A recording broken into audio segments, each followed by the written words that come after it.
Good morning, good afternoon, good evening, wherever you are hailing from.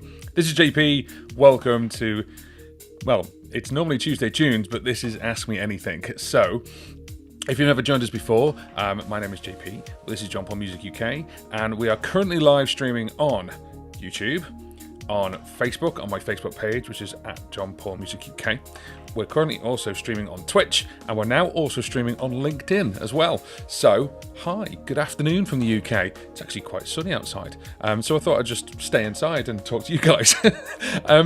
This is Ask Me Anything, and this is where you can literally ask me anything. So who's in the room? Well, we can find out here. No, here. Oh, it's been a while since I've done this. So first of all, I have a question for you all. I'm going to have a look who's in the room. So good afternoon and good morning, Pierce. Real one. Hey, how you doing? And Angus, of course, is in the room. Fantastic. Thank you very much for joining us in the morning. And then also, is it Liat from LinkedIn? So you can see here, this is like a super chat. And this is basically depending on who you are. You can, there we go. Oh, is JP streaming in the mirror? Does this say, how do you loop backwards? Does it? Oh, silly JP. Right, hang on a minute. I can change that. Let's try that way round, shall we? How's that? That's why I went that way first, because it is that way, isn't it? Yeah, is that better? So, it's a little bit dark as well, isn't it? Where have I put the thing? We're doing well so far today. I've been moving things around. There it is. Yay, I am now legible. Let's turn this up just a little bit. You can see my mediocre face. So, hi. So if you're wondering what this says, it says How'd You Loop. This is my How'd You Loop t-shirt, and you can go and get one from teespring.com. Just go and find John Paul Music UK and you'll see it. It's also available in a hoodie as well.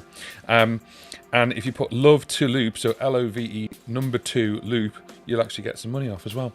There's loads of different colours. You can go and get some. So the reason why we are here is because we've got to talk about a couple of things. But first of all, Where are we? There.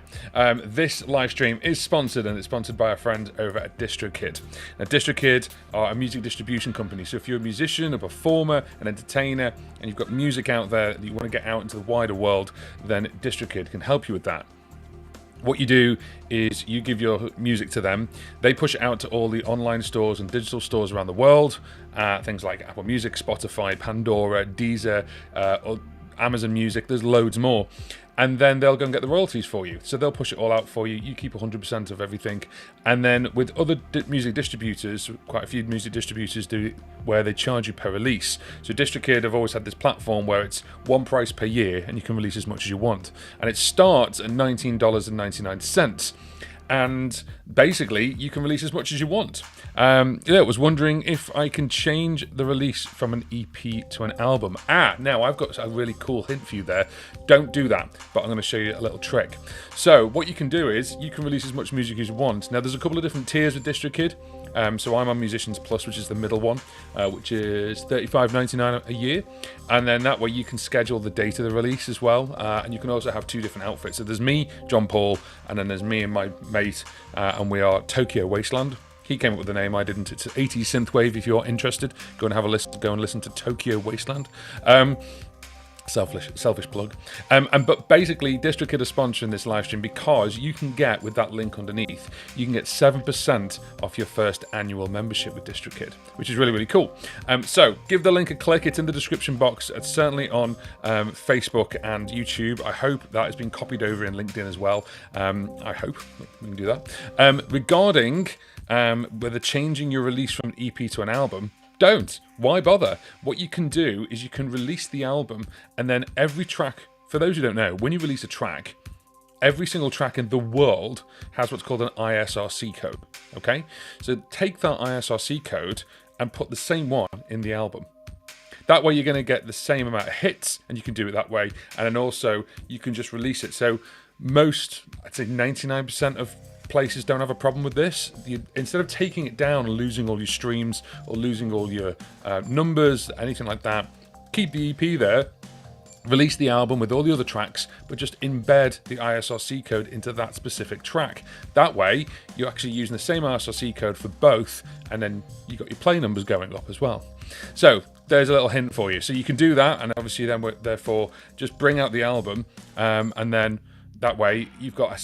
Yeah, exactly. I've just seen that because it looks like a single on Spotify. Cool, that's fine. Keep it as a single, and that's no problem. And then when you actually have an album, just use the same ISRC code in that album for that one track. Angus, do I need permission to release a cover or just pay the writer royalties through Distro? You don't need permission. For example, I released a piano cover of a Foo Fighters song.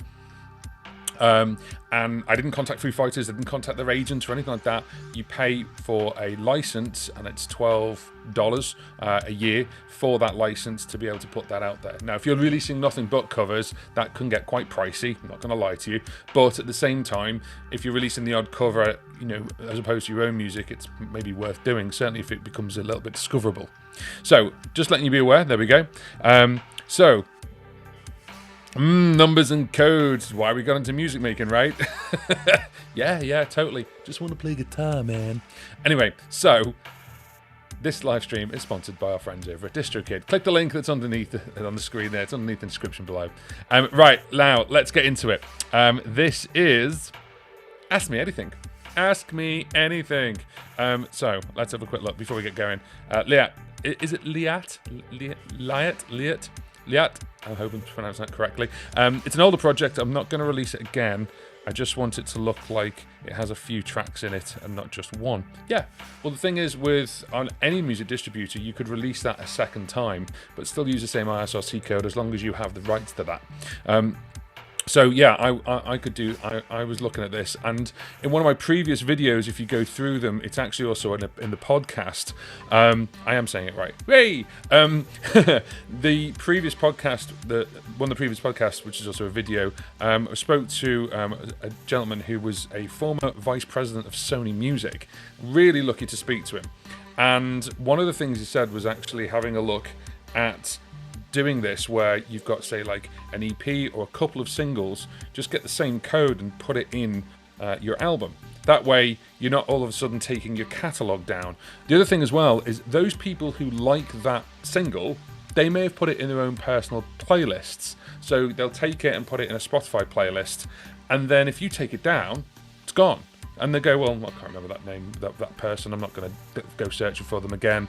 But if you leave it there, it'll stay in that playlist. And people do make their own private playlists for things like weddings, for birthdays, for parties, for chilling out, for studying. So it's worth keeping it there and then just release the album with that same ISRC code. So that map stays there and then the album's there. And also, you're just adding to your catalogue. So it's the same song. You don't have to give it a different name. You can keep it exactly the same because it's the same ISRC code. I hope that makes sense. I hope that helps you.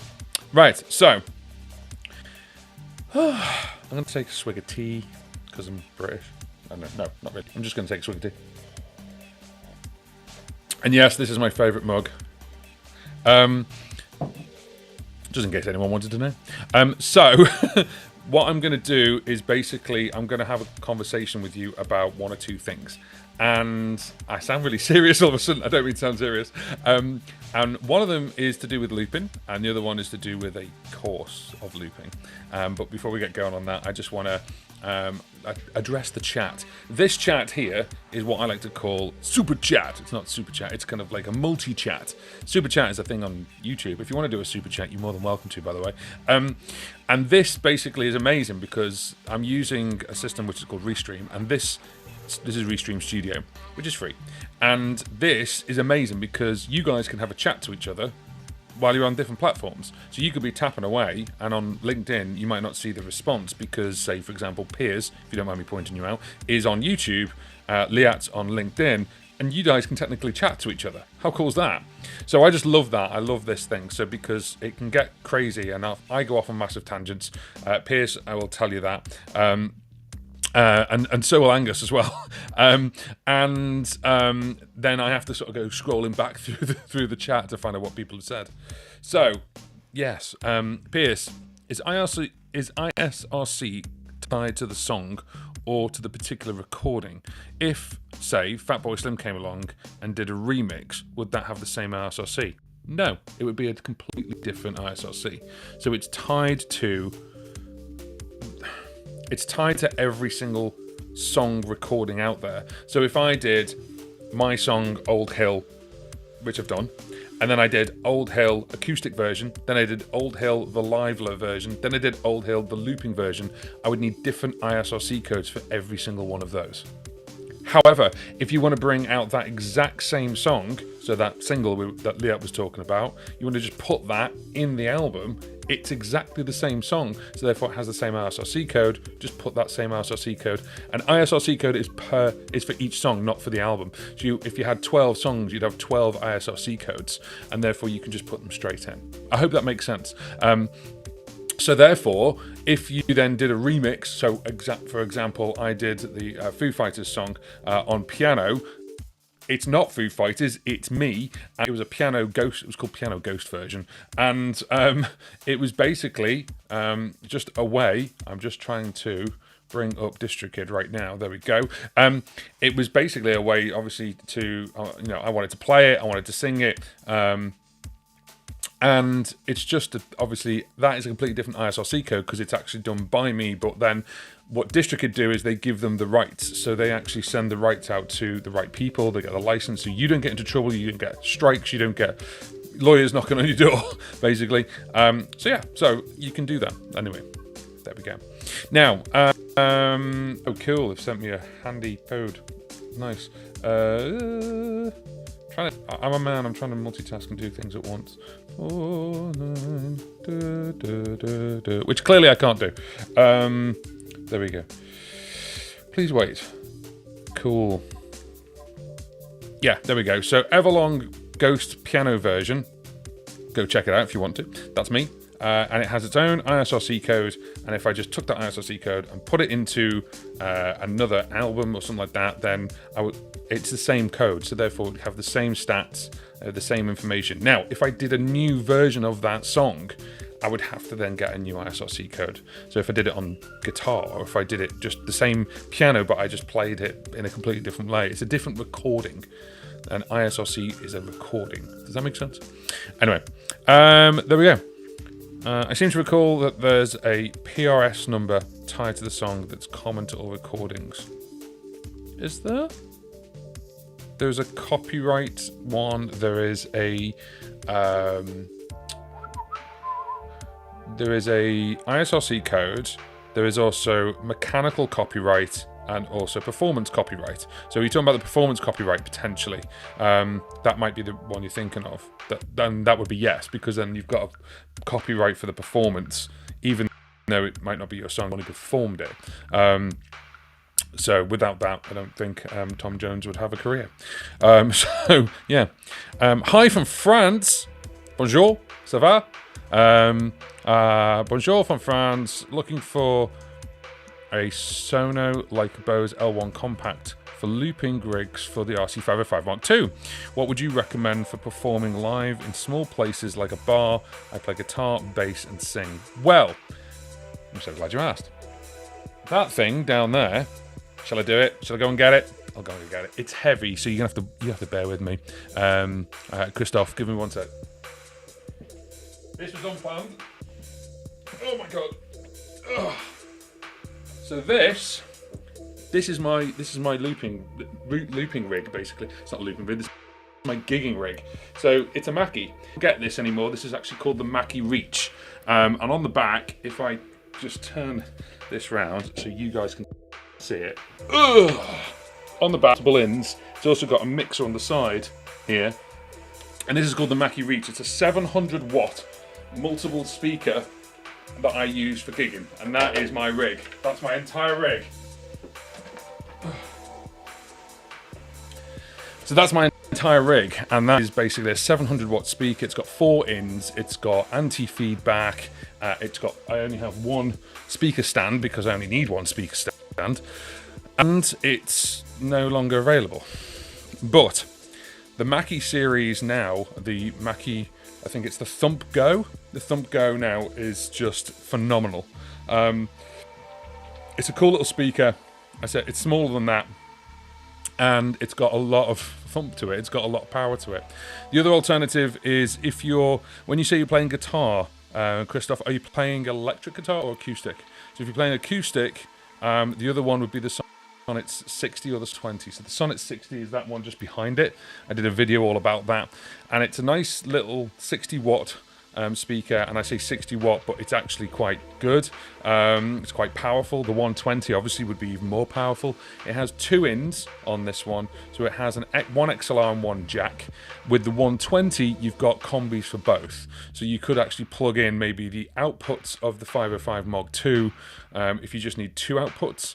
If you need more outputs, then of course you're going to need to have a look at either a mixer and then have the stereo of that mixer out to a speaker, or something like that, which the Mackie Reach has got 4 ins. So you can do something like that. So I use that because I don't need a mixer, because I plug in 4 ins. So what I do is, with the RC600, when I'm gigging with it, and we'll talk about that in a minute, is that we have I use the main left and right, and I use sub 1 left and sub 1 right. Okay, that's when I'm doing a full gig. So I split it. So my vocals is main left 1, main left 1, main left. The guitar is main right. All the vocal loops, so everything vocally that goes through, is routed to sub 1 left, and all the guitar ones are routed to sub 1 right. To think about this. So basically what I'm doing is I'm splitting up my vocals, splitting up the guitar, splitting up my vocal loops, and splitting up my guitar loops. That way I can actually mix the 4 channels if I need to. If I'm just doing like a gig where it's someone else's PA, or I'm going out to an open mic night, or I'm plugging into someone else's system, it's just stereo left and right out. Simple as that. I just change it so it's stereo left and right, and then that way I don't have to worry. I can just mix everything here. And if there's a PA where I can't expect, like, I've gone to an open mic night and they've had a full 12 channel desk. I've been to another open mic night and they've gone, one cable, plug into that.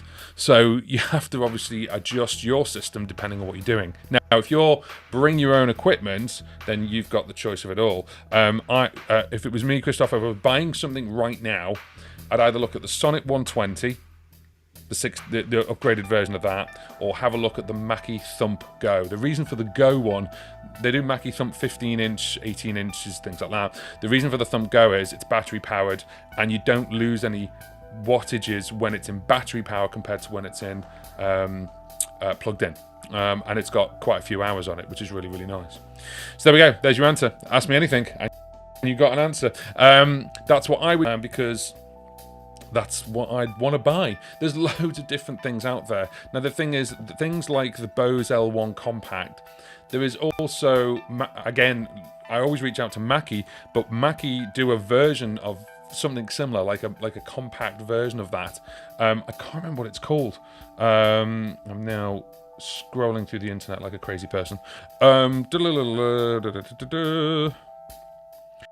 Mackie SRM Flex column. Oh, the Mackie SRM Flex column. It's called a Flex column. You're looking in the UK around about $899 for that, whereas the Thump is about $400. So if you're looking for like a modular version of the Bose, but don't get me wrong, the Bose is just fabulous. They are brilliant. The L1, I've played through one, and actually it was a stereo pair one. It was completely overkill. It didn't need stereo pair. You can play in front of it, behind it. They're really, really good in that respect. But if you're looking for something really highly portable, I'd go for the Thump Go. It's an 18-inch speaker. Or if you're looking for, as I say, like sort of like, you know, the Bose equivalent, then look at something like that, like the Flex. That's something I'd look at. Now, another sip of tea. I'm always told that I talk too fast and don't take a breather, so I'm trying to do this. Now, this is my microphone, and this is here. I actually left this sitting up here, and I wasn't meant to leave it like that, but the reason that's here is because this is another camera, and I want to show you what it's doing. This, I hope this works. There we go. This is basically a Boss RC5. Now, the reason why I've got a Boss RC5 up, it's quite bright. I don't know if I can change the brightness on that. I'm going to have to change the brightness. But the reason why I've got a Boss RC5 up is because I was having a look at, obviously looping, as I normally tend to do. And I was also having a look at, like, you know, we're now playing with 5 and 6 track loopers. But then I'm also thinking, what the hell can I do with the 1-track looper? How far can I take this? How far can I take a 1-track looper? And before it gets to be a wall of noise, or I can't change anything or add anything. So for this right now, I was just having a play around with it, and I may jump into it a little bit later, but I just wanted to be aware why there was something sticking out in my face. So I've got that there for us, so we'll may have a look at that a little bit later. If you're interested, of course. I'm going to move this out of the way. By the way, this is the new OBS Me camera. I'm going to be doing a review on that later next month, because for the rest of this month, there is something quite massive going on for my channel and for me in general, and that is my full RC600 loop station course. And I think I've done all the filming for it. So we're on track to release this. I've done most of the editing. I'm the person doing everything. I'm doing all the editing. When I say we, it's me. But I'm doing all the editing, and I pretty much think for now I've got a full course ready. I've got a couple of things to edit and a couple of things to polish up, but I think we're there from beginning to end. Now, there'll be things in there and you'll be like, but you missed this out, and they will be coming later. What I mean by that is the really, really, really specific little bits and bobs. There is not a lot of me playing, like actually sort of like standing over there and playing and stuff. The reason is because it's very instructional. What I want you to do is I want you to go through the course and then get on with it, if that makes sense. I want you to actually go, that does that. That makes sense. And let's have a go. So then you can go back to the course and come back to it whenever you need to. And sorry for the pun, over the course of time, but I'm going to obviously be releasing more videos to flesh it out even greater. And as a boss, kind of, change the paddle or update the paddle, I'll be updating the course so it's up to date. Now, the reason why I'm harping on about this course is because it's taken over my life for the last 3 to 4 weeks. I've missed meals, I've missed film nights, I've missed all kinds. I've been up from 6 a.m. till 12 p.m. in the evening, either filming and then editing and writing and stuff like that. So what I want to talk to you about, obviously, is that right now we're still in development, okay, of the course. And what you can do is you can actually get 25% off the course. Now, since releasing the course initially, I got asked, don't you do a monthly version? And now I do. So the course retail is going to be $197. The alternative is 4 months at $50. And I'm not stopped there, because this week you get 25% off either. So if you actually go for it, you can get 25% off the 25% off the $197. And then that brings it down to $147. Or what you can do is you can get 25% off the $50, which brings it down to $37.50. So that is there right now. Just go to johnpaulmusic.co.uk, scroll down, you'll see the course, and you'll see 25% off the course. And then we are going to release the course on Sunday. I'm going to do a live stream on Sunday about the course in its entirety. So if you want to obviously get discount on that, get it this week. I will not be doing 25% off this course again, okay? So just let you be aware of that. So if you want the maximum amount off this course, it's this final week that you have to basically get it. And then we're going to release the course on Sunday. And I've said once the course goes live that day, and then the day after, I'm going to basically take the discount away. I'm going to go into the system, into the back end, and take that away. So even if you put that in, it won't work.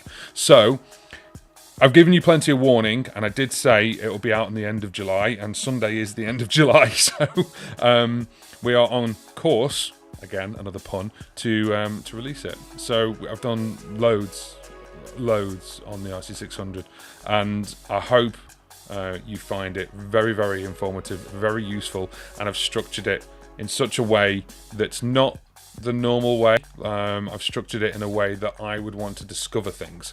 So I hope that's the same way you would as well. Right, that's enough about me talking about the RC600 course, because I've been harping on about it for ages. Ask me anything. Ask me anything. This is Ask Me Anything on Tuesdays. I want to say Tuesday tunes, but we're not doing any tunes. You know what I mean. So, whilst we are talking, Piers, not that I have ever found myself in a similar situation. Yes, I know. Let's have a look. Christoph, I have also an old RC2 with a foot switch FS5. I have a lot of fun with it. Can you find on secondhand? You can find it on secondhand. They're very cheap. They are very cheap. The RC2 obviously then was replaced with the 3 and then the 5. So the RC2's come down in price quite a lot, which is really, really. So if you want to get into looping, you want to get your toe in, but you don't want to fully commit like into looping, you can have a bit of a play with it, or you just want to add a looper onto your pedal board. Something like the RC2 or the older RC30 is a great option as well. You can, obviously, if you've got the FS5, if you get the FS6, it can give you obviously 2 options there as well. I think the RC2 played with the FS6 well. I think it did do 2 things with those buttons. So that's another alternative for you as well, which is really, really good. When you get up to the RC5, 500 and 600 and the 505 Mark II, those 4, they changed the engine. So the engine in it is a 32-bit float engine. Now, I've had a couple of conversations about people going, what's the point? What's the point? I can't get it any louder. It's not about being louder. It's actually about the quality of the audio and also the quality overdubs. Angus, Not looping right now. Just learning and practicing. What is your balance of practice, learn, arrange, and... It's a good question. So my balance of practicing, learning, arranging, and looping. Okay, so let's break this down. So learning depends on whether I'm actually learning my own stuff or it's a cover. Now, if it's a cover, there's a lot of learning. I'm going to learn the chords, the structure, and everything else. As the normal, I always say CD, and that just shows how old I am. But basically, the CD, the vinyl, the tape, what the tape was doing. So I listen to that and then play along, and then if it's far too high for my voice, I'll drop it down, or play it in DADGAD and drop it down. So I'll find a comfortable place to play the whole song in its entirety. That's stage one. So learning and practicing is probably, like there. Then arranging and looping is second. So learn the song, practice the song so you can play it without, hopefully without the lyrics. Still have a limit times, most times. But I can't keep 100 songs in my head anymore. I used to be able to. And yeah, just being able to learn the actual structure as it is. Then the arranging and looping is basically, think of arranging, change that word to deconstructing. Okay, so I'll then deconstruct the loop, I'll deconstruct the song and go, cool, what can I loop, or how can I loop this? Now, do I want it to sound exactly like the CD or the track or the radio edit? Or do I want to put a spin on it and do my own version? Or, oh my God, this song sounds exactly like this song. Let's mash them together. So for me, it's two stages. It's more this sort of like practice learning is just the same as learning any other song. I'll learn the song normally first because, yes, I harp on about looping all the time, but I still play without a looper sometimes. So, you know, if the electricity went off, the lights went out, and it's like, cool, I've got to carry on playing. I've got to play the song normally anyway, or a version of that I can do, or an acoustic version, or if you're around a campfire, something like that, the equivalent of. So I'd like to always learn the song anyway, and then that way I can basically pull from learning the song, and then that's kind of a comfortable level to then go, well, let's deconstruct these bits and let's take that out. And then that way you can actually have more confidence with the song, as opposed to learning looping at the same time as the song itself. I hope that makes sense. So the arranging that is the deconstruction for me. So rearrange it, deconstruct it, and then pull it back together so you're then looping it. Learning looping, it's been 18 years now. We figured it out. It's been 18 years since I've been looping and using a loop pedal. My Ed Sheeran wee nipper.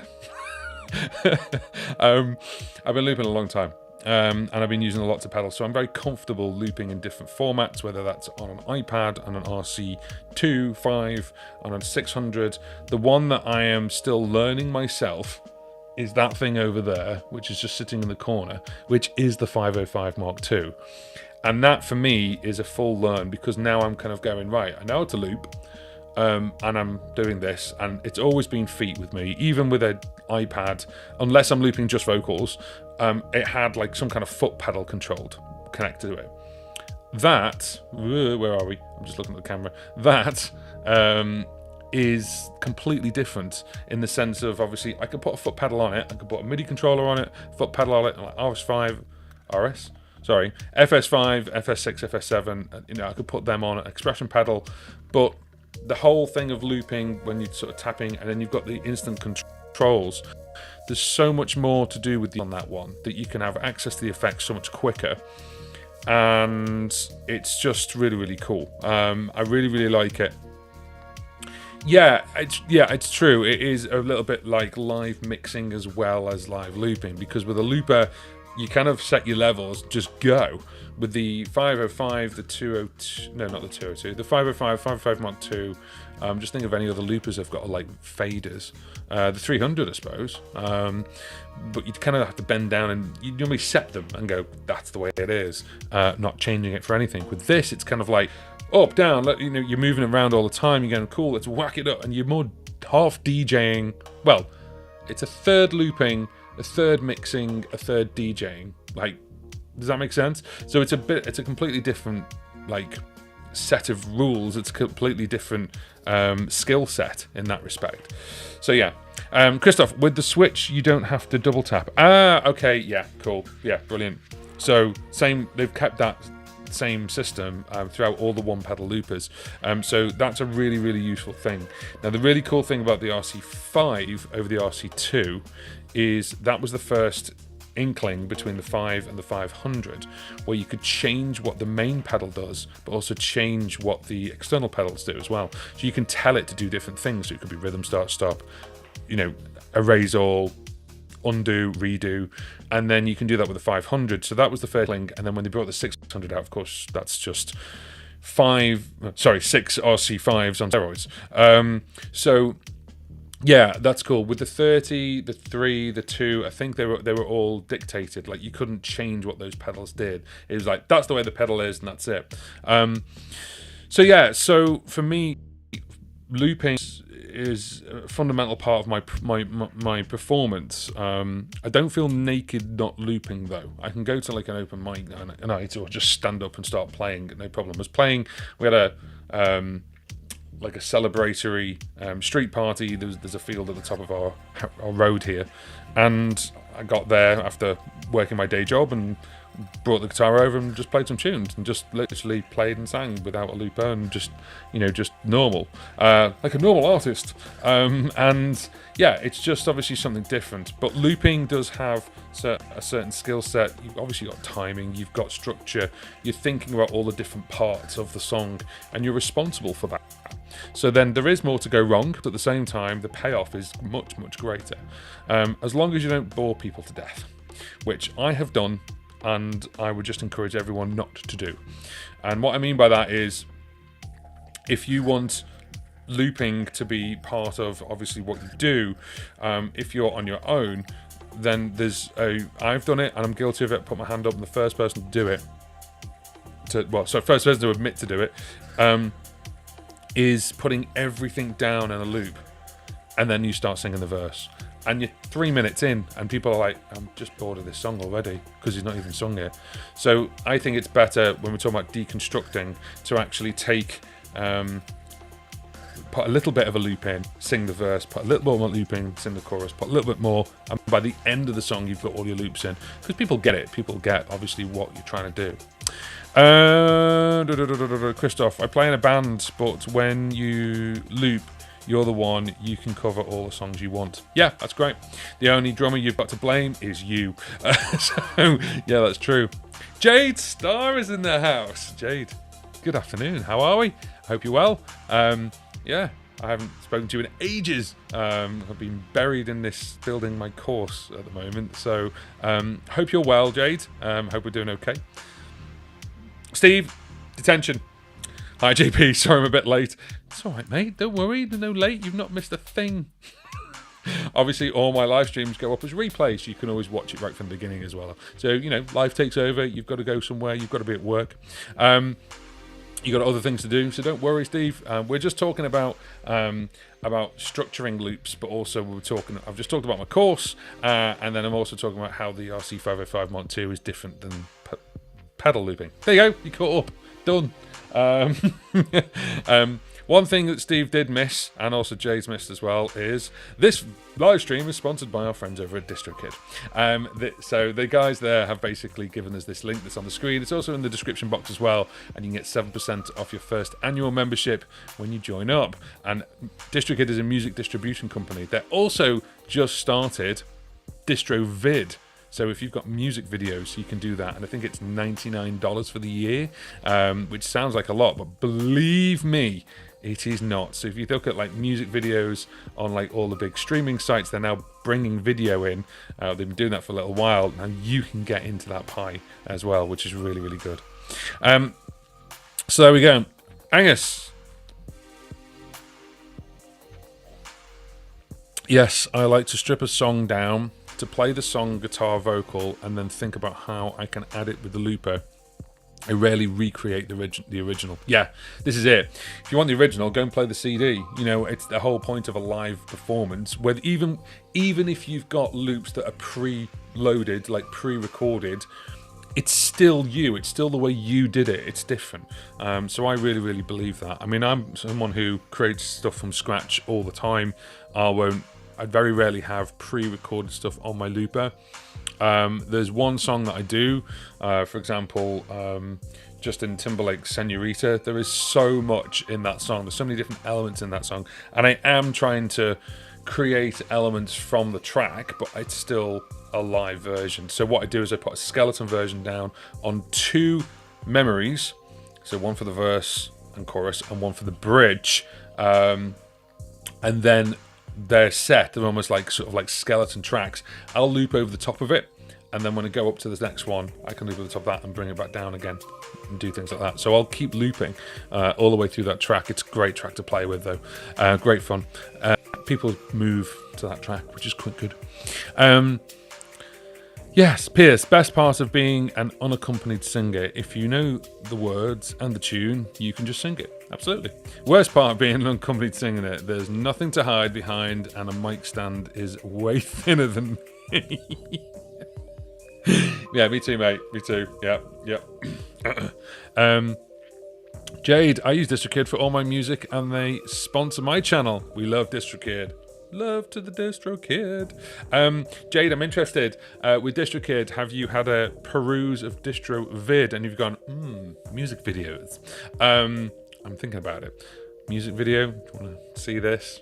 I mean, it doesn't have to be me. I could get someone to animate something. Could be quite good. Local artist, maybe. So DistroKid, DistroVid, DistroKid. But with the link that's there, that is your DistroKid. That is bringing your music out to all the different places in the world. The other thing as well is, and I've been kind of talking about this. I've been talking about this over the past couple of months. What they do is they also push it out to social media sites. So the big one right now is Instagram, okay? So Instagram, TikTok, those two are kind of the big ones for things like Reels, okay? So even if you don't care about Reels, you don't care about, social media, if you want your tune to be sort of like caught up, loads of people then when they make a story, they make a reel, they can pick music to go on that reel. And the amount of times this week alone I have heard Kate Bush running up the hill, I'm flabbergasted because it's trending right now. That's trending. Anything basically on Stranger Things is trending. Love the fact Metallica are back in the charts. That's great. Master of Puppets. But because of that, whenever basically someone uses that as a reel and it's used the actual one, people are now making remixes of that. So and it's now another song, and if that's yours, you get paid. So things like that for social media, musicians don't normally think of that, but actually, if you actually look in the numbers, and it is in the billions, people basically look at reels and stories on like Instagram and TikTok, billions a day. Okay, billions. So if you think how many times you look at like a reel and you swipe up and swipe up and swipe up, you're 15 deep straight away within a couple of minutes. Hot. And then if every one of them had a song on it, like all of us, imagine we all had songs there that were all being played, you get a bit of money coming back to you. So have a look at DistroKid, have a look at the link that's in the description box, and we can give you 7% off your first annual membership. And then that can obviously be sent out to places like Facebook, Instagram, TikTok, all the different places you can put stories and reels and use your music. So if you've got a cracking festival tune and you've just done a festival story, you could add it on. It's really, really cool. So there we go. Jade, I have, and I'm considering it. Strokey beard moment. We are considering it. Okay, cool, fantastic. You're gonna have to let us know when you bring it out video with DistroVid. That'd be cool. Pierce, I love the feeling of going into a song or performance with nothing pre-recorded. I do too. I do a thing where I grab 8 notes of vocal to layer onto droned. Okay, yeah. Every performance of the same song is different. Yeah, this is it as well. With looping, if you don't have anything pre-recorded, the basic of it in your head will be the same, but the way you perform it in that moment is in that moment. It is a live experience. That's probably what I'd say. So it's not just, hit play and then it's looping and then I'll just sing over the top and play chords. And you can you can create a brand new version every single time.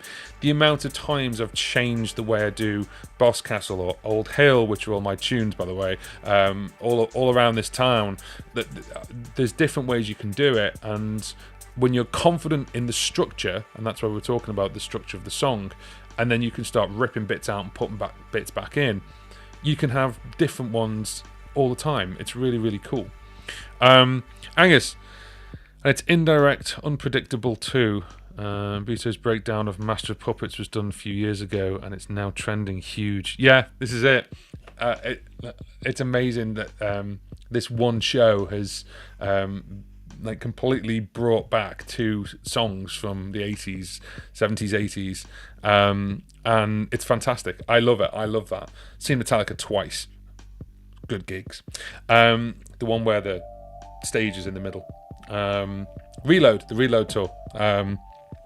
Not their best album, but my goodness, it was a great show. Anyway, I'll get into that.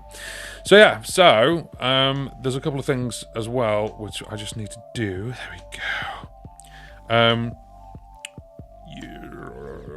Why don't we do? Oh no, sorry. There we go. Let's take that off for now. Okay, so someone was asking me, how do I do this? They were asking a couple of weeks ago, how does this work? And this thing. Now this live stream, see, we're live. Mistakes can happen.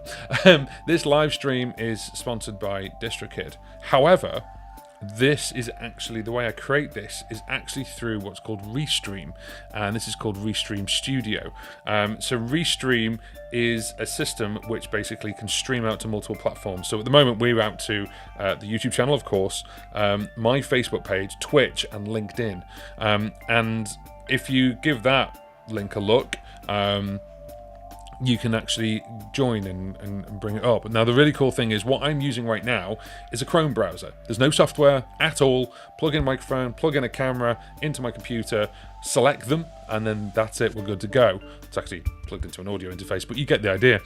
And it's free. It's completely free. So what I'm doing right now costs nothing in the sense of software. You don't have to buy software. You don't have to get OBS and learn how to use OBS. Now I can put OBS through this if I want to, but this is great. This just works. It's fantastic. And the free version has their marks on, so it has like Restream watermarks. So there is a pro version, which does cost money, and that's what I've got, and I think it's worth it. But if you use that link, you get $10 of Restream credit should you wish to go pro. But the basic version is free. You don't have to do that. It's completely free. So the question that was asked, and I never got to answer it, was how do I do this? Well, this is basically a Chrome browser, and then I can set these, so all this like moving stuff, the background music that you're hearing right now, it's all inside Restream Studio. You just pick what you want, and then with the chat on here, you just call the chat overlay, so just overlays basically on this side here. And I think that's great. I really like it, because I could take that off, but then let's just say there's people like talking on LinkedIn or Twitch, and they're asking a question and someone puts the answer on, and they're on YouTube. And if you look on the normal chat, you won't see it. But if you look on my multi-chat, if you look on my multi-chat, you will. So I think that's really, really cool. It's an incredible thing. What I'd really like, Restream, if you're listening, is to be able to actually get this like full screen. So it's basically, so the chat ends up like here. So this doesn't go smaller, and because that's the only thing with the chat is that it actually has a dedicated space, so it makes the camera go smaller, hence this. I'm doing this as if it's real, but yeah, I just wanted to let you know. Cool. Let's have a look what we're going to do. Piers, I'm still surprised that the Katie thing wasn't number one on first release though. Yeah, I know. Mad, right? It's the way it was. Sign of the times. Depends on what was going on in the world at the time, whether it was popular or not. The Restream bot reposts the cross-site links to YouTube chat too. Don't know about the other streams there. Yeah, this is it. So there's certain ones it does do, but it doesn't do it to all. So it certainly doesn't do it to... I don't know about Twitch, but the restream bot's cool. It's a clever idea. They've got it sorted. They've got it really, really clever. So yeah, it says, can't post messages to some channels, please learn more. That's what I've got here. The other thing you can do is I can actually highlight a message straight away. So I can actually bring that up if I really want to. So I could sit there without the chat there, and I could just bring each message up in turn, but then it means, because I go off on such a flipping tangent, it'd be great to actually, it's great to have that. And then you guys can talk to each other as well, which I quite like. So, for those of you who are loopers, then obviously please put your hand up in the air. Tell me your current loop pedal, loop system, loop whatever. Tell me what you're using. I really would like to know basically what you are using as a... Now I harp on about the RC600, the 505, the Bosses, because hardware-wise, I still think they are one of, arguably, the best. The Headrush looper board, very, very close second to the 600, in my opinion, my humble opinion. The Rsrc Studio, I'm talking about hardware loopers right now. The Rsrc Studio, amazing on paper, but with the 6-part thing, 36 parts. Do you want 36 parts in a looper? That's just crazy. So yeah, it's a mental piece of kit. And there's other ones out there as well. One that I think's really, really good, actually, is the Circle Looper. The Circle Looper has a real cool trick up its sleeve that I wish Boss would implement, which is, if you go to another memory, it saves automatically. So you could record, go to another memory, it saved it, and then come back and it's there. So you can actually have a verse, chorus, bridge on each memory, just jump between the 2 or 3 or 4. And it's really, really cool, and I really, really wish Boss would find a way to do that, because then that way, on things like the RC600, the RC5, you could actually record a loop, go to another memory, copy it over, and then record something else, and then bring it back again and go, and it wouldn't be lost. So you could have ultimate loops. And we're talking about 6 parts with the Rsrc Studio. You can actually do that with the RC600 if it auto-saved, and that would be really, really cool. That would be the holy grail for me, I think, because you could do anything you wanted. So the results are in. Steve, RC5 and an FS7. Nice, cool. It's actually what I've got sitting here. I've got an RC5, an RC5 sitting here, and then my FS7 is actually in my pedal board. But we were just talking about one pedal looping. So Steve, I have a question. I harp on about multi-track loopers all the time, and you use a one pedal looper. Is it enough? Can you get away with what you want to do? Do you use the undo and then redo to bring stuff back in as like a second part on top? The audio quality, of course, is there, which is fantastic. Have you changed anything? So the RC5, of course, is record, play, stop, clear, RCP, whatever it is. Record, play, stop, clear, and on the undo, redo.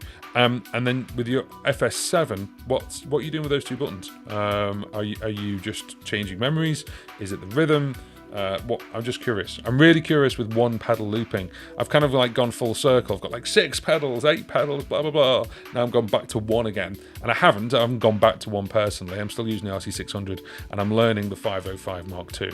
But there was a great video that Carl Wachner put out a couple of months back, way more than a couple of months back now, which was the one pedal challenge, and I responded to it. So if you haven't had a look at that, go to Carl's YouTube channel, have a look at his one pedal challenge. Like how many overdubs can you do before it's just pure noise, basically, which is really, really cool. Piers, yes, Loopy Pro on an iPad Pro with an iConnectivity Audio 4C interface. Oh, nice, cool. T. Good old Stormtrooper. Yes, nice. Loopy Pro. Now, Loopy Pro's had a couple of updates recently. I've not talked about Loopy Pro myself a lot, but I got the update email, I think it was, or the update information. They've been doing, Michael has been doing some bug fixing. that person has, I've said it before and I'll say it again, has changed looping on software forever. The person who brought Loopy HD, then he brought Loopy Pro, and then they brought Audio Bus, and it's all one person who's basically changed an industry, which is incredible. It's taken a long time to get Loopy Pro up and running, but I'm glad of the wait, because what they've done is just incredible. So congratulations to Michael, and I hope more people subscribe to his annual updates for Loopy Pro. I think it's fantastic. Just remember with the Pro, when you're looking at whether you should get the annual up version, just remember that you're supporting one developer. His company is one developer, and they have loads of people beta testing it and everything else. It is literally Michael on his own, making Loopy Pro, making the code. Got an amazing audio engine system built in, so you are supporting that person, just like you're supporting me here. When you click links and I tell you about different things that you can get discounts on, you're actually supporting me and my channel as well. The goal for me and my channel is basically to do this full time. That is the ultimate goal now. I want to get to 100,000 subscribers. That's the next massive goal. The next milestone is 20, the road to 20k, and then the big one, really is the massive one, is I just want to copy what Patrick did from the GarageBand guide and go full time on YouTube. I'd love to do that, and then that way I can give more stuff to you guys, and be really cool. Cool. Christoph, RC505 Mark II, really? Did you have the 505 Mark 1? So I'm really interested, because you just said you had a Nectar Pacer, didn't you? Yes. Nectar Pacer. Wow. Now, am I saying that right? Nectar Pacer. Interesting. So you're using the Nectar basically for the floor. When you think of the 505 and the 505 Mark II, loads of people just go beatboxers. You know, they think of the beatboxing, the world champions, you know, for beatboxing. If you've not seen them, by the way, go and have a look at Swizz Beats music channel. Go and have a look at Brez. Go and have a look at Sorrow. Go and have a look at MK14. There's all these different people. I can never pronounce his name properly. Shinan, the German guy.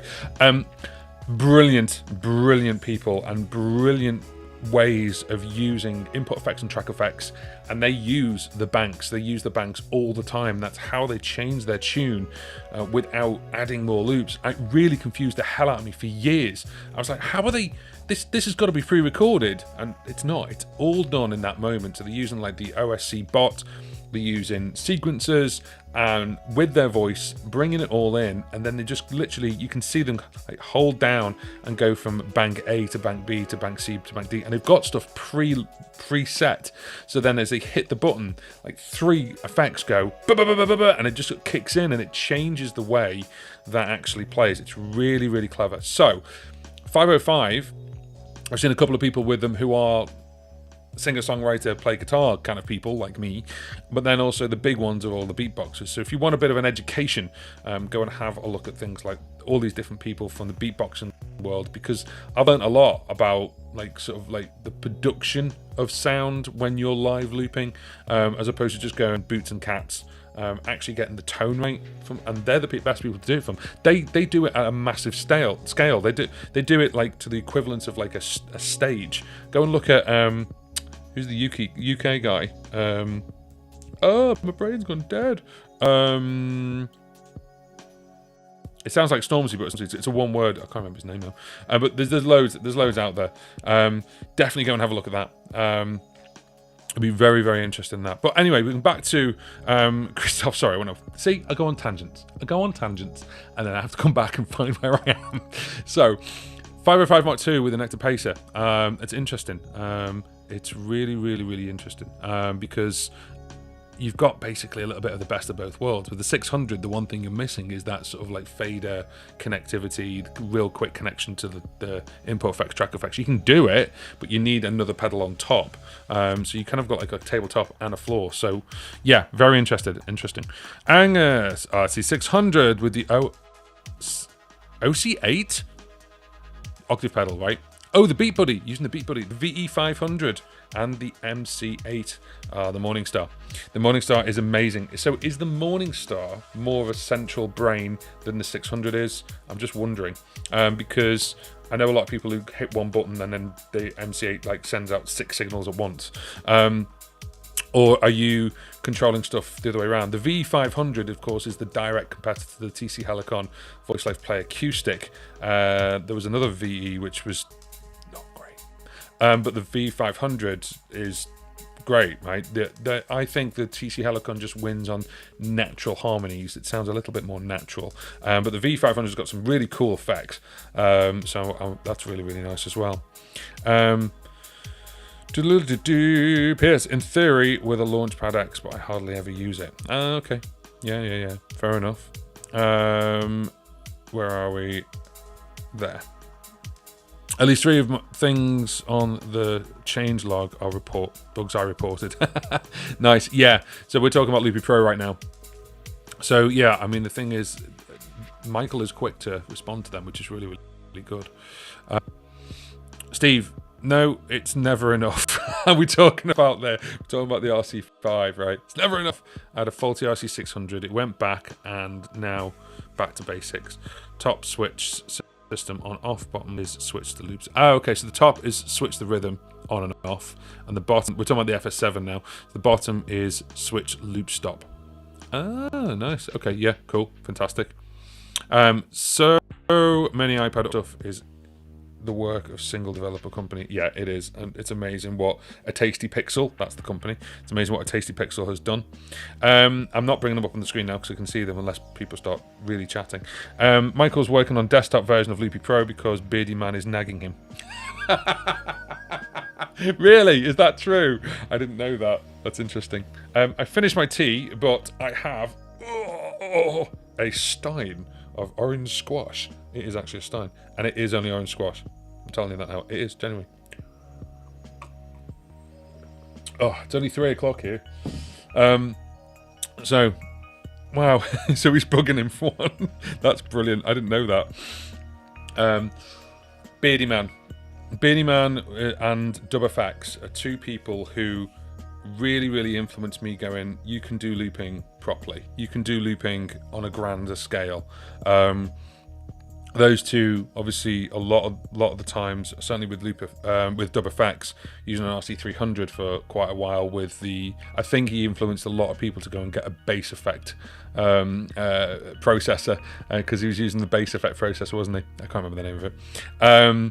Interesting. It's quite funny. Ed, how are we doing? Now, where does the iPad fit with your current workflow? Do you think you'll use it more or less in the next year? Yes. So my current workflow is as follows. In fact, do you want to see it? Do you want to see my workflow? I will flip a big speaker. This doesn't weigh anything in that comparison.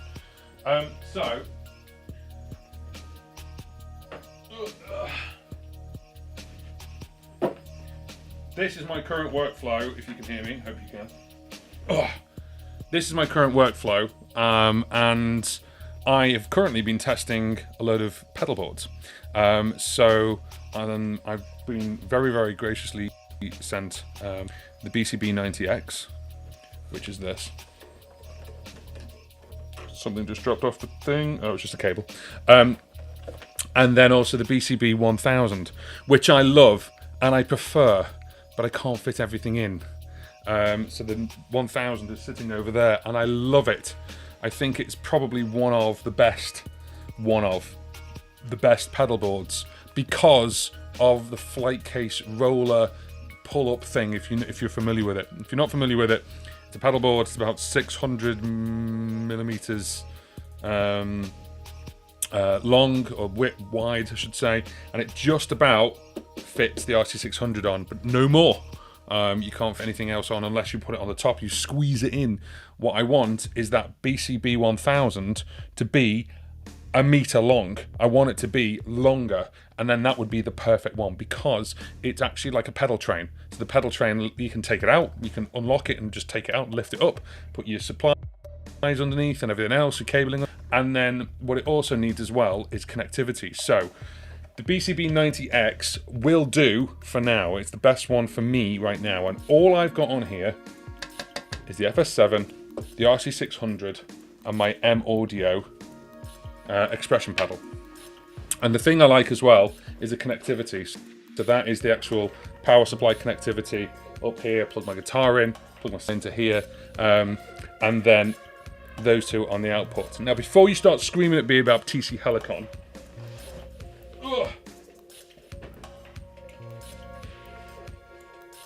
Angus already has. I've just seen it. Before we start screaming about TC Helicon, I am still using it. I just haven't put it on the board. So now what I do is I actually, because the thing is, what goes into there is the guitar and the microphone. So now what I do is I do a little bit like what other people do, which is they have their main pedal board, add something on the outside. I don't like doing it. I don't like doing it. What I want to have is everything in one board, open it up, press play. I can't fit it into that board, but it is the best one so far that I've come across. The reason why it's one of the best ones, and some people won't like this at all, is everything I've just shown you is not Velcroed. It is not zip tied. It is sitting in that foam. It just slots in, and it just slots into the foam, and that's it. And I can just take it out. I don't have to mess around with Velcro. All the cabling I've literally gaffer taped underneath the foam. So there's a lot of cabling there, and it's sitting very nicely. And I can just take it out and just put it back in and take it out and put it back in. It doesn't matter, which is really, really, really powerful for me, because there's times, like when I'm building a course, I need to take the RC600 out of that massive thing and put it on the table, or I need to put it somewhere else. So for me, I have to move my stuff around quite a lot. So I'm a bit of an odd one in the sense that that's actually perfect for me in the sense of flexibility. I hope more sense. The TC Helicon Voice Live Play Acoustic, I plug my guitar and my my microphone, thank you, guitar and my microphone into that, and then I XLR that out to that. And I use both XLRs, by the way. But at the moment, if I just went out to an open mic night or just went out to somewhere, I can just take that. Don't have to take anything else. But if I'm doing a big gig, the TC Helicon still comes with me. My Barry White voice that I've tweaked is lovely. Minis are fantastic. And I am praying to God and to Boss that they change or they add a auto harmony from the VE500. All I want is two voices. Come on. Two voices from the VE500, an up and a down, a high and a low, which then it listens to the chord just like the TC Helicon does, and then that's it. Then I'm happy to play with the bass line of the 600, and I will finally. Well, I won't get rid of it because I'm a whore, but I will not use the TC Helicon as my part of my. I would then happily use that and then program maybe the FS7 pedal or something to just go harmony on, harmony off. That's where I'm up to. But yes, the BCB 1000 is down there, right in the corner. There it is, there. And it's perfect, except it can't hold enough stuff. Now, for people who've got single pedals and people who've got like dual pedals and single pedals all by Boss, it's perfect. It's fantastic. The cabling underneath, it's all like a pedal train, and you can take it out, put it back in again, and then it can wheel it across, and it's beautiful. And I love the fact you can wheel it. I had my guitar and the RC600 in that, and that was it. Done. But that's it. I couldn't fit any more in it because the RC600 is really wide. It's not even as wide as an RC300. But yeah. So that if they make that a meter-long version of that, I'm all over it. That's the goal. That's the golden goose. That thing right there, the BCB90X. I love the fact it slots in. With that, I had to use tie wraps, by the way. So with that, it just slots in. So that is, I kind of like that a bit more. The other one, which you saw me play with a couple of weeks ago, and you won't like this, I'm telling you now. Is this. Woo! Now this is the Holy Board. And yes, there's the TC Helicon. I haven't been using it the past month because I've been building an RC600 course. In case you didn't know. This thing is amazing.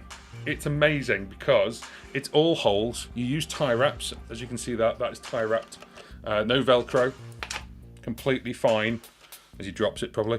And then you've got this big bit here, and they're all modular. And then if your board gets bigger, you just undo those screws and slide it out, and it becomes even bigger. It goes up to 30 inches. It's incredible. It can be really long. The downside, there is only one case you can put it in, which is theirs, which is the Holy Board case. And it's not a case, it's a flexible bag. I want a case, so therefore I'd have to have a custom case, which would cost me a fortune if I wanted a hard case. I love the idea of the bag, you can just slide it into the bag, but I need something a bit more robust. So this is fantastic. It is fantastic, and and also, yeah, you notice the helicons on the top, and then the RC600 going to go underneath. Little bit tight for the cabling, but other than that, it's really, really good. So there we go. Right, I need to go back because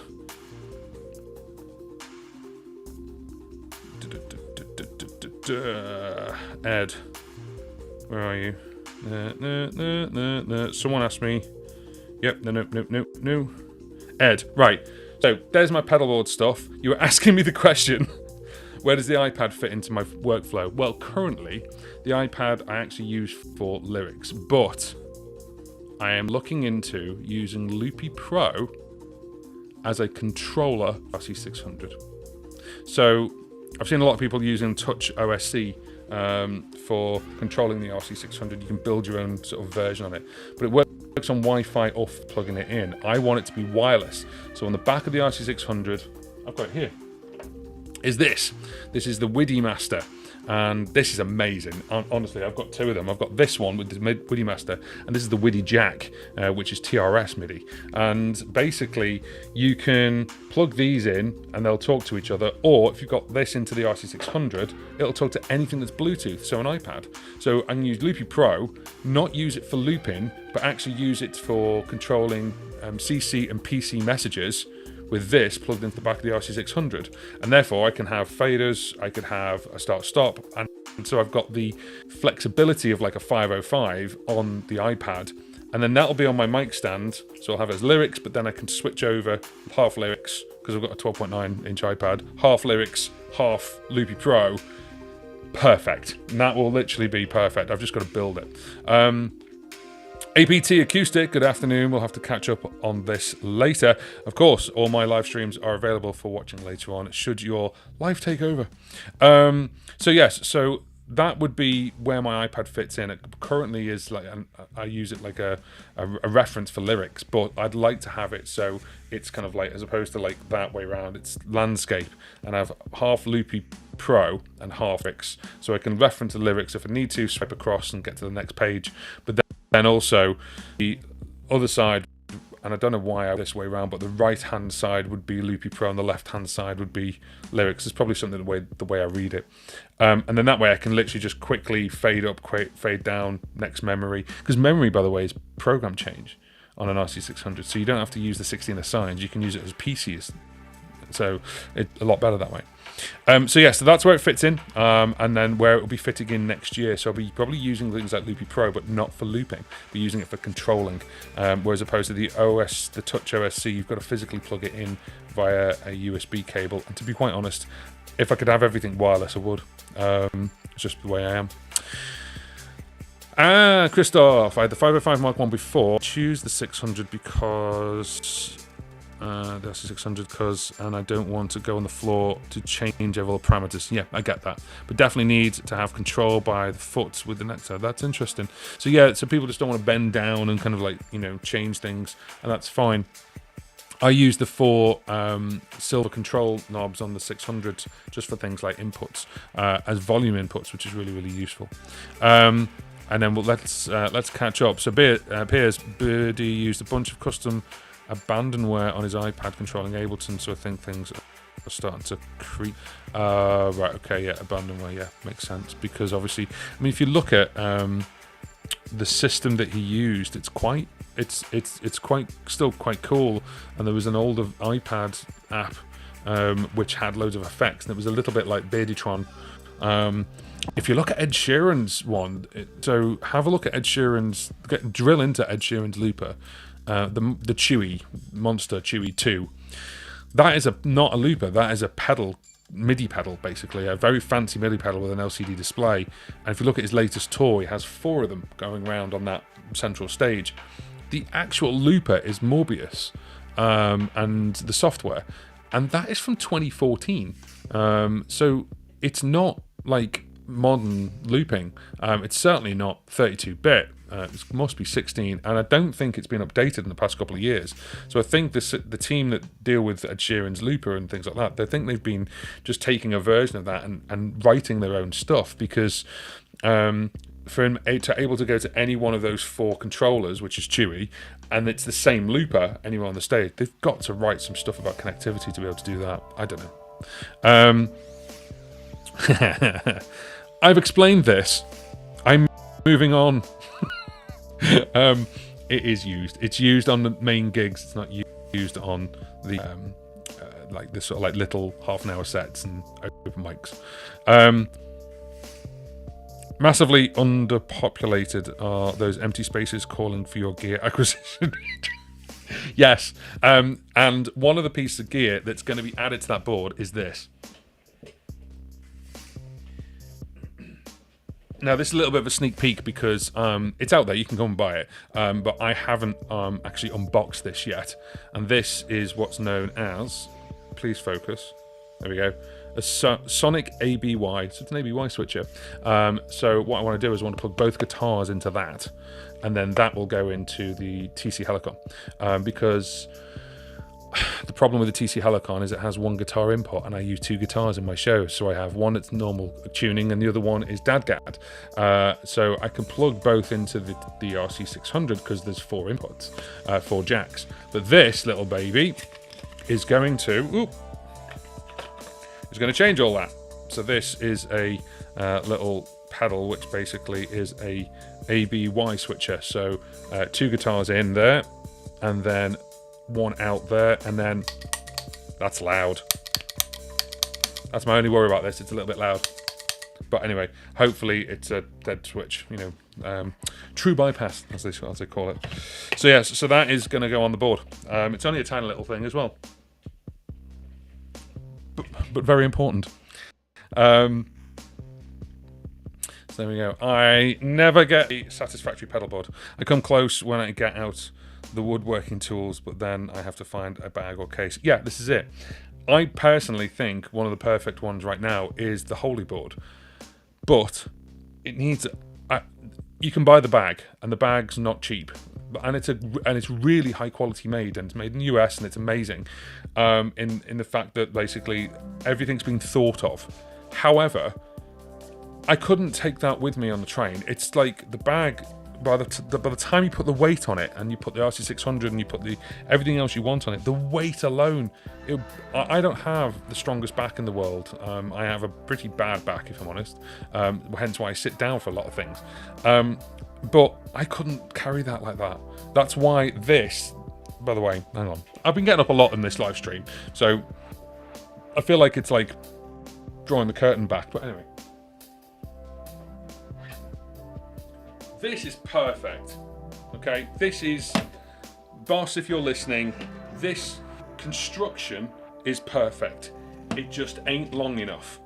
So, all I've got to do is push these little buttons, off comes the top, and I've still got some of the instruction stuff in here because I threw it in afterwards. Whoops. And there it is. It's there. There you go. There's actually connections on the back there, so you can actually plug in stuff. What I'd like to see is XLR. You've got input and you've got output A and B. So they've got it as if like you're plugging mainly guitarists, for just guitars. But for for singer-songwriter loopers, I'd like to see XLR input, 2 XLR inputs, two outputs, and then you've got room underneath inside for things like power and all your cabling. It's brilliant, honestly.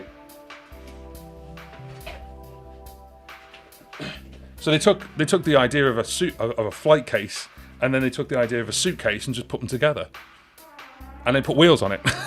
Brilliant. It's just not long enough. It fits the RC600. So if you're just using the 600, or you're using a 500 with a load of pedals, or a 5 with a load of pedals, or 2, That's brilliant. It really is. And then you don't have to take things off the pedal board. It'll just work like that. It's a fantastic piece of kit, the BCB 1000. Love it. It's just not long enough. I just want it to be a couple of like 10, 20 centimeters longer. Like another ruler longer. I'd be really, really happy with it. The other one that I'm always tempted with is the Temple board. So the Temple, is it Temple board? And they are huge. And again, you need a case for that. So this is kind of a mix between a pedal train and a suitcase, like a rolling suitcase. And I love that. I think that's great. Anyway, moving on. The holy grail of pedal boards still eludes most of us. Now, it's been a little while since I did this. So, this live stream is sponsored by our friends over at DistroKid. DistroKid are a music distribution company. So if you have songs you want to put them out there in the world, places like Spotify, Apple Music, Amazon, Pandora, Deezer, and all the others, including Facebook, Instagram, TikTok, all the social medias, you can put it out to all those places. And DistroKid have one price per year, which starts at $19.99. And then we've got a link that's on the screen. It's in the description box. If you give it a click, then what you can do is you can get 7% off your first annual membership, because it's only $20 a year. So thank you very much to DistroKid for sponsoring the live stream. This is Ask Me Anything. Now we're talking about looping. I'm talking about pedals. I'm talking about flight casing pedals and all kinds. But ask me anything you like. You can talk to me about anything, and I will answer you. And talk to me about the course. How's the course going? Oh well. So yeah, so we go. Now, I got up to Piers talking about his rap name. This always happens on my live streams. If you've never been on a live stream before, I go off on a massive tangent, and then I have to go back through this and find out what you guys were talking about.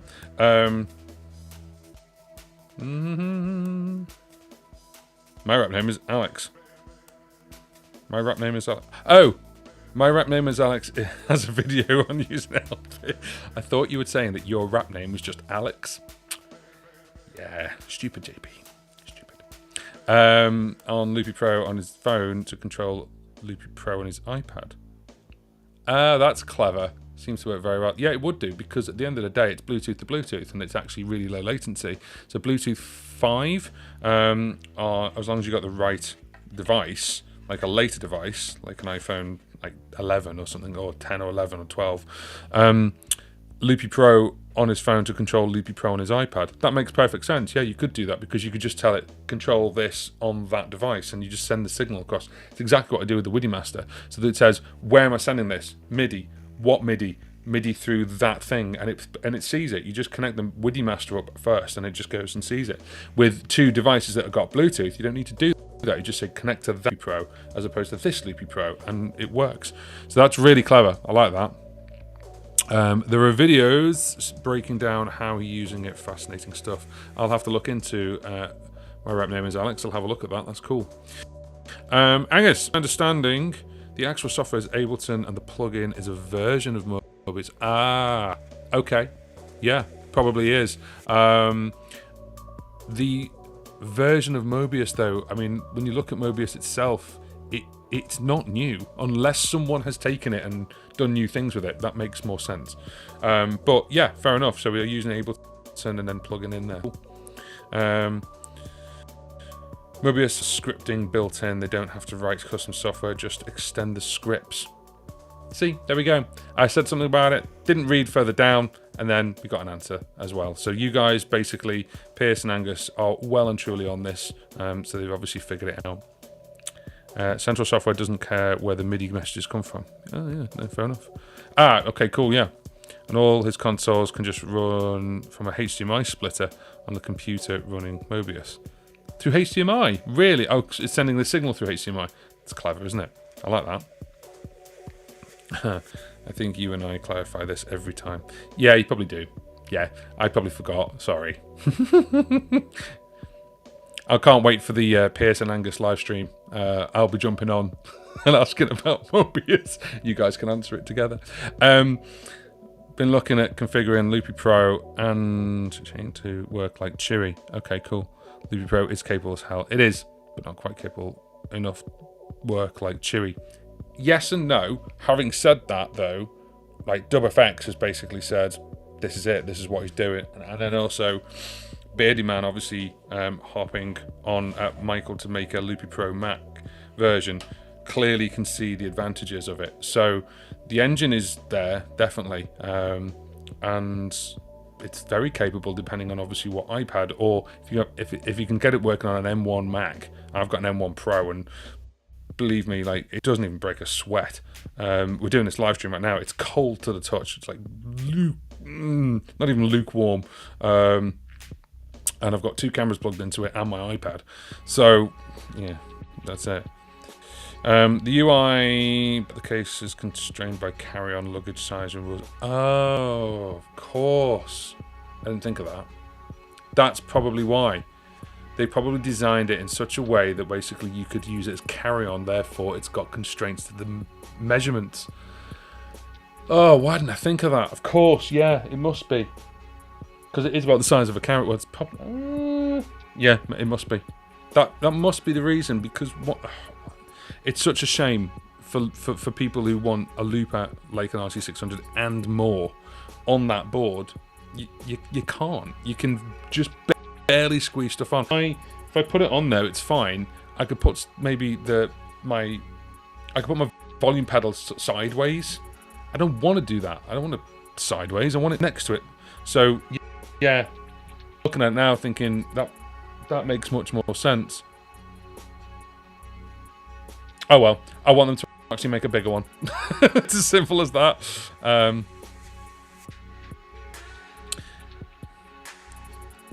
AMA, always squash or Ribena sometimes.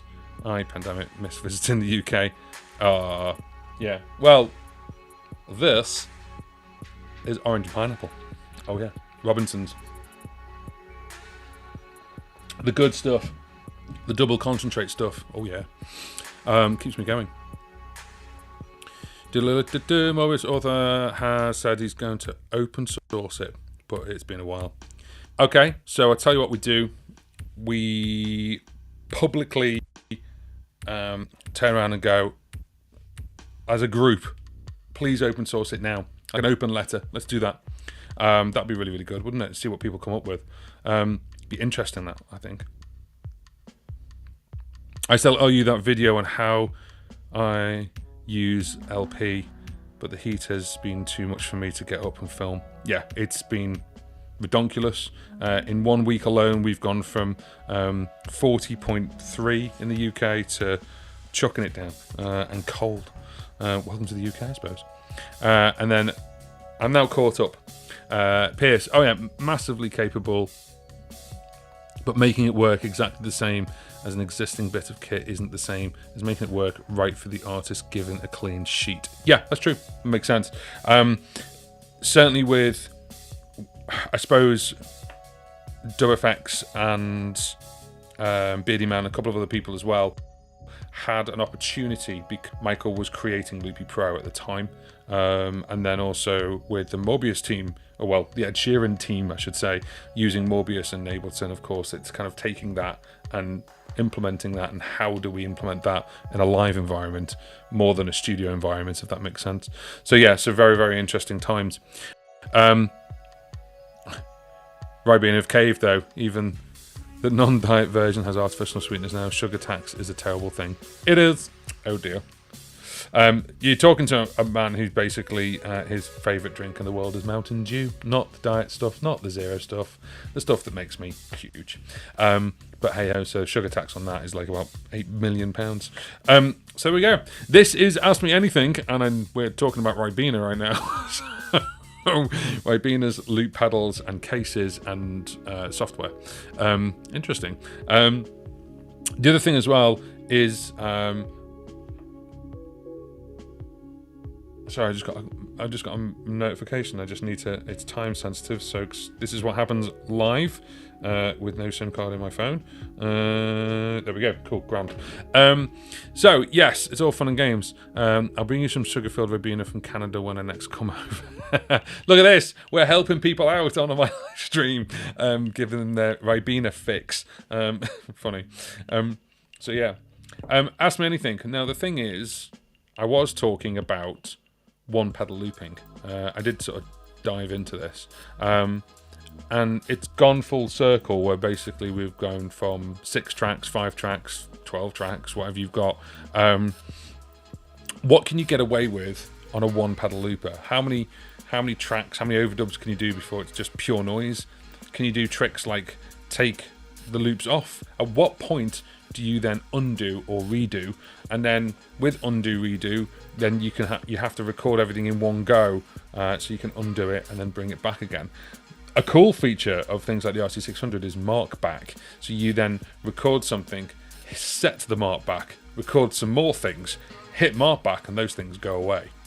Like, it doesn't matter how many times you've recorded it, you've set a point of when to say return to this point in time, which is really clever. I haven't used it, like, I've used it a little bit. I've used it to test with. I've not used it on a live show because I'm a bit nervous about it. And also, if I can pull it back, I need to then redo it, and I need to figure that out. But yeah, things like that really do advantage loopers, because of course you can then make it more dynamic. You're not just building up noise until the point it's just noise and you can't go any further. If you're doing this section all as undo, and then you can take it away and bring it back again, that just makes it a bit more dynamic for the song. Hydration is important for looping. It is. I get to a couple of litres of tap water per stream. Yeah, I know the feeling well. So look at the size of this cup, and then there we go. And we are 1 hour 30 in. So there you go. That was full when we started. I drink tea like a fish drinks water, although a fish doesn't drink water. Anyway. Yep. There we go. Cool. So yeah, one pedal looping. How many overdubs do you reckon you could do? And I am going to reference Carl Walker's challenge here. He did it quite a few months back. Even if you've got a multi-phrase looper, just take one and see how many overdubs you can do on a certain track. If you're doing a random track, before it becomes like unusable, or you just can't add more things in because it's just a wall of noise. So it'd be quite interesting to obviously see, what you're doing on each track. And it's more about structure. It's more about obviously, building something in. One loop could just be ba-da, ba-da, and that's one loop or one overdub. When you start adding in harmonies, you start adding in like bass noises and everything else, it can start building up quite a lot. Can you mix mark back with single layer undo? Because that would be awesome. If you screw up a layer, undo that one and redo without losing the mark. Very good for confidence. No?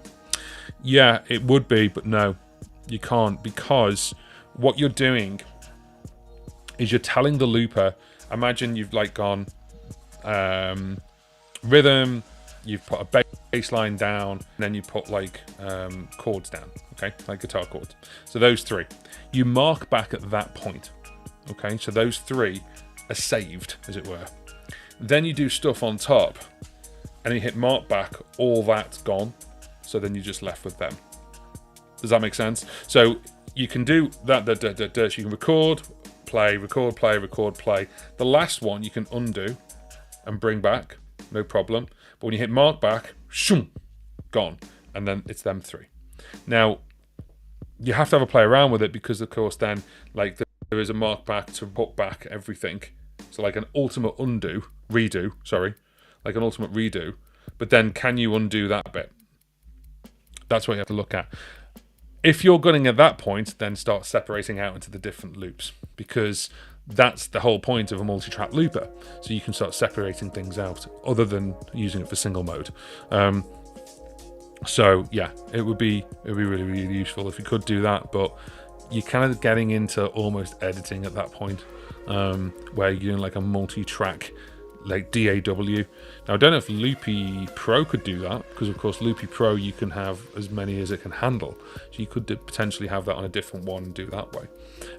Loopy Pro, the way Dub Effect has it, or had it, I don't know if they've changed it, but Dub Effect had it in basically, so you had track 1 and then you had variant ABC, so you could actually change between the variants So we had different bass lines on the bass track, and then you had different ones here, different ones here, different. So it was actually like a 15 pedal looper, if you think of it that way. But like, he had 8 loops and 3 variants of each. So what's that? 24. So 24 loops technically, and you could overdub on each one. But the idea was that so you could have like an A, B, and a C, like a different variant.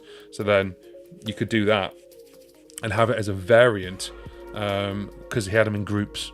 So that's actually utilizing the groups, which is really clever. So as you'd tap on one, I would say variant A, the top one. When you tap on the second one, the other one would switch off. So that's really cool. That's a really clever idea. Does it have to be the whole loop, or are we also talking about punching in for a fraction of a loop? No, you can punch in. When you punch in, of course, it's just another overdub. But when you do mark back, you're marking back at the point of the recording. So I'm 3 loops in, hit mark back, put another 5 loops on top. That's 8 loops on total. Like, I'm talking overdubs, by the way, not separate tracks. And then when you mark back, the top 5 go, and you're going back to the 3 loops because you hit the mark back at that point. If it's the latter, I've lost count. Yeah, okay.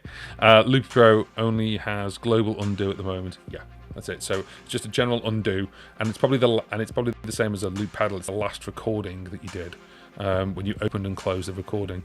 But the variant option could be an alternative. So you could then, instead of undo that and redo that, you have it as different variants. So this is, I say variant, Pierce, what I'm talking about is Loopy Pro's groups, and then you change the groups so one plays, the next plays, the next plays, the next plays, and do it like that.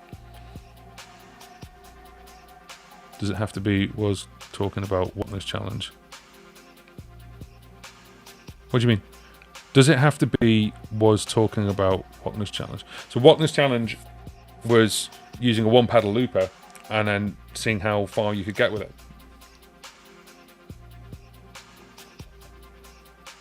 In the sense that if you watch my response video for that, it's a bit further down now on the channel, but just if you search Carl Wachner Loop Challenge, you'll see what I mean. And it's basically how many loops, how many overdubs you can do before it just becomes pure noise. So there we go. So one final thing I want to talk about, and I've talked about it early on, and I want to talk about it again, which is the RC 600 course. Now, what I'm going to do, if I lose you right now, I'm going to have to just bring this back up, but hopefully you can still see me right now. I hope you can. I am just doing something, and I want to give those who are interested a sneak peek at what's coming out on Sunday. So, biddly, and there we go. Right, okay, so let me get out of here now. Welcome back, it says. Share. Yes.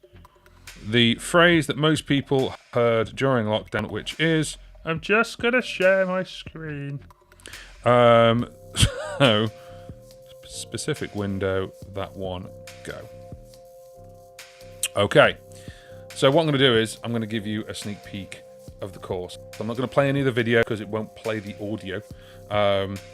But I show you inside the course, okay, as it currently stands, because things will get added over time. Now, here is the course. So if you log in, what you're going to see, I'm going to turn off the chat, the overlay chat, just so you can see it a bit bigger. It's not much bigger. Let's go like that. There we go. So when you log in, you will see this. And this is, it says welcome back to me, of course, and resume the course. This is where you start. This is the dashboard, and you'll always start here. And then if there's chapters here, which are over here as well, and you've got announcements. So if I bring out a new chapter or a new lesson, those announcements will be here. And then also, if you're part of my email list, I'll email you that as well. I won't bug you, but you know. On the left-hand side, then what you've got is you've got the course here. So we've got the chapters out of the box, the basics, looping, looping for the RC 600, by the way. Memory settings, so the button. Effects, which has got its own chapter. System settings, so the menu button. And then customization. Then after that we go into assign. Then after that we go into USB. Then we go into MIDI. As you can see, that's quite long. And then we've got my setups and beyond that.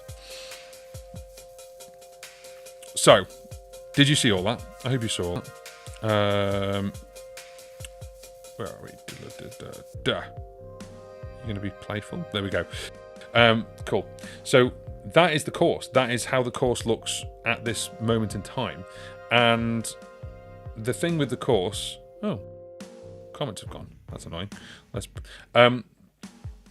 thing with the course at the moment is it's just about there. So I just need to do a couple more edits, and then the course will be ready. We are completely on track for release. We are releasing it on Sunday. There's no delay on that. We are releasing it on Sunday. And I'll be here. I'll be doing a live stream about the course itself. And if you have questions, I may turn around and say, that's in the course. But I also may obviously give you a little bit of help as well. But the reason why I wanted to come on today was obviously to talk about a couple of things like DistroKid, but also to let you know you've got 5 days left. You've got 5 days left to grab the course with the 25% discount. After the course is released, the 25% discount will go, and I will never do 25% discount on that course ever again. Okay, so I know I sound serious, but I just want to make that as serious as possible because we're talking about money here. So I want to make sure that you guys are getting the best deal. So there's two options. It's $197 for the full course, and you get 25% off that, which is $147.50. Remembered. And then the other option is you can do it in 4 installments. So the 4 installments are $50 each, which comes to $200, and then you get 25% off that with the code. So it comes in at $37.50 a month for 4 months. That's really manageable. So I've given you those both options. So when you go over to the course, you go over to the checkout page, it basically gives you the 2 options. Pick the one you want, and obviously put RC600 in the coupon code as a coupon code to RC600. If it's not there already, if you go through my website, it's already pre-populated on. But if you change the options, it may not come up, so you just need to put RC600 in the course. It says it all on there anyway, so there's no way you can pay full price really unless you've completely missed everything I've said and everything I've written. I hope the course obviously is great for you and you are happy with it. And I'm going to be embellishing on it as we go through this journey with the RC600. It's nowhere near finished in the sense of the journey. The course is finished, so you can get looping with it straight away. But I just wanted to let you be aware that obviously you've got 5 days left on the course and before basic to full price. It's going to be $197 or $50 for 4 months. I will still be promoting the course, of course. I knew that was coming. But I just wanted to obviously let you be aware of it because, again, we're talking about money. We're talking about how much it's going to cost you. New comments will be displayed here. Why can't it show the old comments? That's really annoying. I didn't know it did that. So there we go. Okay, in that case then, let's go to there. Right, so Carla's talking about leaving overdub mode forever, or can one punch in a fraction of a loop of time without it being cheated? Yeah, so apologies. Yeah, that's what he meant. So the one loop challenge, the overdub challenge, was keep it on overdub, but put something on each overdub. I think it was just leave it on overdub, but keep overdubbing. And I think the whole thing about that as well is to make sure that it's like training your brain. It's kind of, how many loops can you put over the top of it before you press the button? And you can see my response kind of go, I can't think of anything new to add on to this loop. And then I press the button. I had to sit there and count how many it was there as well. So there's loads obviously with that, and it's a great idea because it's just about creativity, if nothing else. So guys, that's going to bring us up to 1 hour 45 minutes for this live stream, and that's not bad considering I've just been rabbiting on at you for that amount of time for Ask Me Anything. Don't forget obviously, that this live stream is sponsored, and it's sponsored by our friends over at DistroKid. So obviously, click the link underneath. It's on the screen as well, and you can get 7% off your first annual membership. If you've got any massive things that you want to ask me right now, because this is Ask Me Anything, then say it now in chat or forever hold thy peace. I'll put the chat back up because in about a couple of minutes we're going to end this live stream, unless you've got a question. The other thing as well is we're walking, and there seems to be the natural thing. Piers, you welcome at all. There seems to be this natural thing now about looping where there used to be different camps going, well, I use iPads and I use hardware and never the between shall meet. It's interesting now to me because it seems to be people now using things like iPads to control hardware, or they're using the hardware to control iPads, and it's kind of just merged together as one. I like this because it means that we can stop arguing and get on with looping. People always go, what's the best looper? What's the best thing to use? I always end that question with a question. How do you loop? How do you play? What are you playing? Like, what do you want the looper to do? So it's one of these things where it's down to, do I want it to do, what Loopy Pro does, or do I want it to be a metal gun case hardware looper that I can stomp on forever? It's totally up to you. Do I just want to use my iPad, but then I need an audio interface, and I've got all those bits, I just need to put it in a box? Then you don't need to buy anything else. You've got actually everything you need to start looping. You can start looping with literally just that, and I did that. I did a gig with just this phone, well, not this phone, but a iPhone and Loopy HD, and I had the adapter for a microphone, and then I went out to the PA, and I did a half-hour set, all acoustic, all a cappella, just vocals. I did a half-hour set with that, and that was it. It was great. So you can loop in lots of different ways and formats. And gentlemen, Piers, Angus, and everyone else who's been on the live chat, thank you very much for your contributions today, and for the billionth time correcting me about Morbius and the fact that it's on Ableton. I must remember that now. Every live stream, it's Morbius, it's really old. JP, it's on Ableton. Oh yeah. That's basically my brain like being a sieve, because I've got 7 billion things to think about at once. That's a great thing about being a looper and also doing YouTube channels, because you have to think of a lot of different things when you're doing a YouTube channel, and it's like being a looper. So if anyone wants to start a YouTube channel properly, and you're a loop artist, you find that you're actually quite good at it. Not saying that I'm good at it, but we're doing okay. The goal at the end of the year for the YouTube channel is to get it to 20,000 subscribers. Yes, 100,000. Of course I would. Who wouldn't? And it's not about the play button either. It's kind of just the milestone to go, we're going full time now. That's the goal, is to go full time on YouTube. So if you want to support me, buy my course. I've also got another course as well, which is called How to Loop Like a Pro, and that is $97. But if you put Loop Like a Pro in the checkout, you get $30 off. And again, that helps me, that supports me, the goal towards actually getting onto YouTube full time, and supporting the channel. And if you want to support the channel, now on every video, underneath every video, YouTube have added onto my channel a super thanks. So you got super chat, where you can put a super chat in a live stream, but you can't do that when it's not a live stream, when it's just a normal video. But if you found real like help out of the video, the normal thing is give it a thumbs up. There's also another one which is called super thanks. It looks like a heart with a $sign.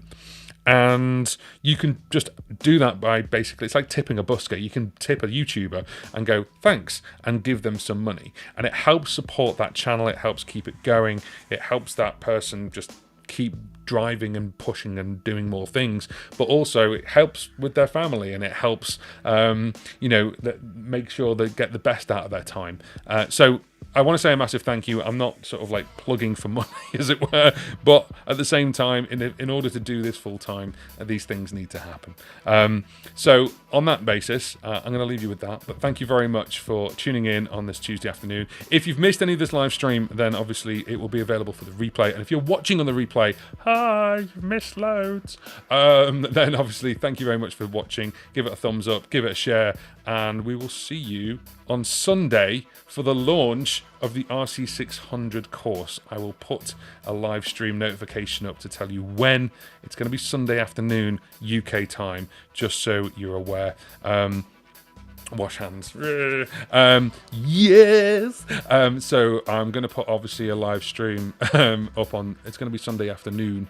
So UK time, but so just so you're aware, it might be a little bit later than this one, but yeah. So we will see you on Sunday. Bye.